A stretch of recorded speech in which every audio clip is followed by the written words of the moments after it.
welcome back to Mama Mantelli in the kitchen.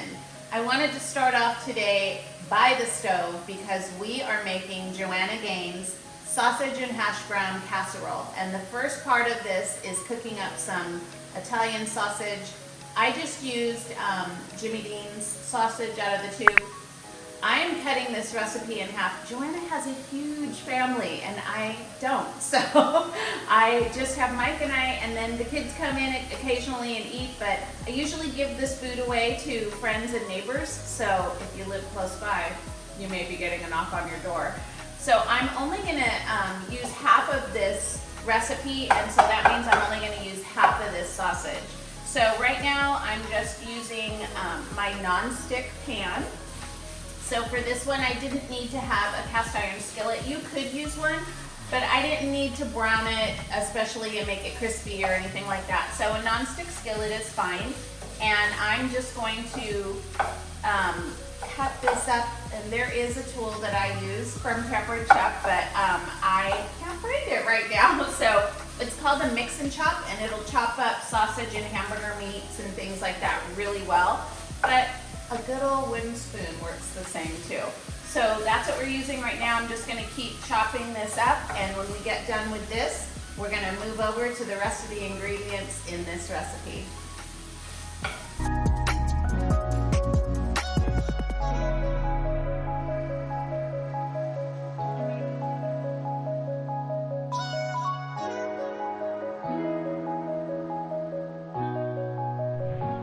Cook the sausage and split it in half. So now we're gonna do the onions, which I just cut up.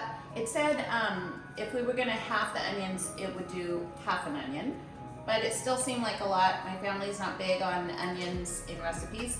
So I just eyeballed it, cut it in little pieces. We'll probably do a whole show on just cutting different things maybe at some point, but I didn't think you needed to see me chopping up an onion again. There was some leftover oil from the sausage, and that's what they ask you to do. If you need more, you can add more olive oil, but I think we have enough in the pan for just to quickly cook this onion to make it tender, and then we'll be ready to start stacking this whole recipe. We are ready to stack this casserole together. And it actually calls for 8 eggs, the full recipe, so we're doing 4 eggs. Let me take these out so then I can put my dirties in there. Remember, always have like a little bin next to you for dirty stuff, extra things. And that's that. And then a cloth because my hands get yucky. Okay, so we're gonna start mixing all of these ingredients. So I have half a cup of heavy cream, half a cup of milk, here comes the spices, a half a teaspoon of garlic powder, a half teaspoon of paprika, and here's where I improvise again. It asked for white pepper, and I actually am out of white pepper because I don't use it a lot, so I'm just gonna improvise and use a little bit of black pepper. I think white pepper would give it that extra little, kind of a different flavor, but you'll be fine if you don't have it. So I'm gonna whisk this up, just this ingredients together. And then we will add the cheese. So I went ahead and shredded up some sharp cheddar cheese. Sharp cheddar cheese is delicious in these kind of recipes because again, it adds extra flavor. And my dog is crying. Lola, here. I will keep her quiet for a little. Uh-oh, Paisley saw me. Here, Pace. All right, so always make extra cheese because, you know, your dogs will come in and start crying for some. My dogs love vegetables too. They eat cucumbers, they eat radishes. I mean, they're kind of human garbage disposals. when I go to my older daughter's house, they don't have a dog, so anytime I spill something on the floor, I think the dogs will lick it up, and then I remember, oh, they don't have dogs, I need to clean it up. Okay, I only need a cup of this cheese, and of course, I made extra, which is a good thing, because the dogs needed some. I always like extra cheese, so if you add a little extra, I don't think it'll hurt. So we're gonna mix that in there. We're gonna add our onions that we sauteed.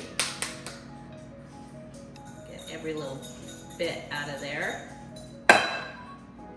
And then here's the thing I wanted to talk about. So it calls for frozen hash browns, but what you do is you take the hash browns out and let them thaw in a paper towel. So I had a couple of paper towels lined underneath this to absorb all that moisture. You don't want to take frozen hash browns and dump it into this recipe because it'll make it really soggy and it won't come out well.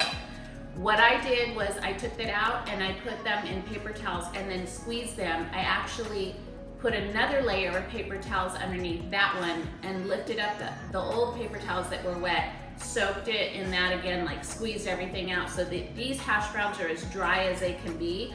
I added the sausage in this mixture. And remember, this is all half. So the bag of hash browns is pretty large. So I think what I'm gonna do is do a separate recipe with just some hash browns and extra sausage that I have and maybe some shallots and garlic and just make kind of a fun little hash brown recipe on my own. But for right now, this is what this is going to become for this hash brown and sausage casserole.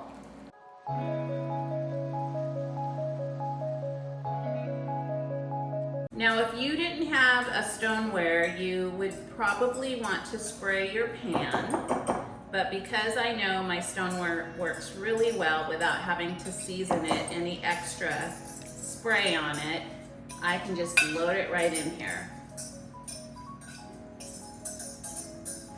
This is where I'm gonna need a whisk because I need to get that creamy goodness. Or spatula.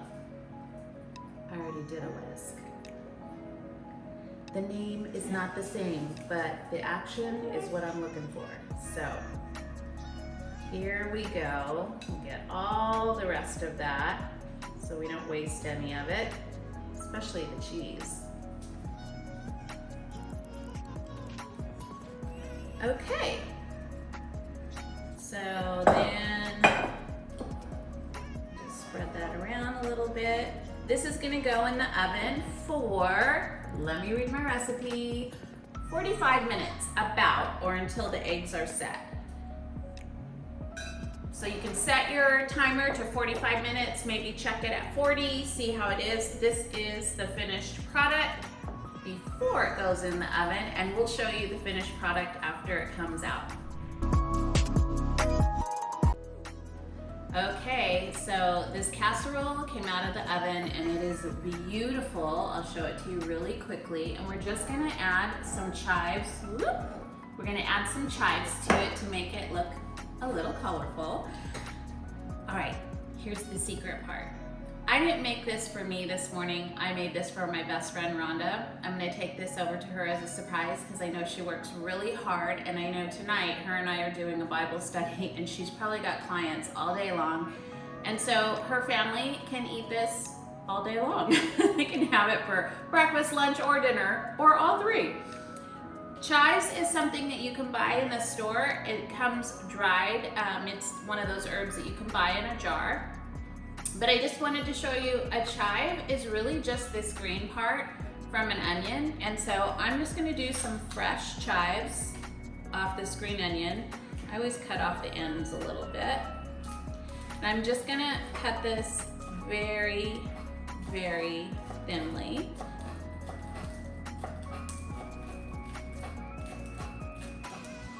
Just as a little topping to make it a little fancier. And I hope her and her family really enjoys this. It looks delicious. I might have to sneak over there and steal a little bite. So this is the end of that recipe. It is halved, so if you were doing a full recipe, you would put this in a 9x13 casserole dish, and it would be a lot longer, but because I just wanted to do half, she is a family of 3, probably 4, because I'm sure her other daughter will come over and sneak a piece too. This is a perfect thing for them to have and then maybe go back for seconds. And I hope you guys enjoyed this recipe. Make sure that you subscribe and follow, and I hope to see you next time. Bye.